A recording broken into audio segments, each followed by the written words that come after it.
বাঁধাকপির সিজন তো চলে যাচ্ছে, তাই ভাবলাম বাঁধাকপিটা একবার লাস্টবারের মতো করেই নিই। তাও আবার শুধু বাঁধাকপি না, মাছের মাথা দিয়ে বাঁধাকপির তরকারি অনেকেই পছন্দ করে না, কিন্তু মাছের মাথা দিয়ে বাঁধাকপি রান্না করলে যারা যারা বাঁধাকপি পছন্দ করে না তারাও চেটে পুটে খাবে।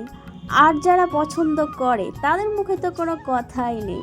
বাঁধাকপির তরকারি অনেকেই পছন্দ করে না, কিন্তু মাছের মাথা দেওয়া আছে বললে আর লোভ সামলাতে না পেরে পাতে নিয়েই নেবে। তাই আজকে সবার প্রিয় মাছের মাথা দিয়ে বাঁধাকপিটা আজকে রান্না করেই নিচ্ছি।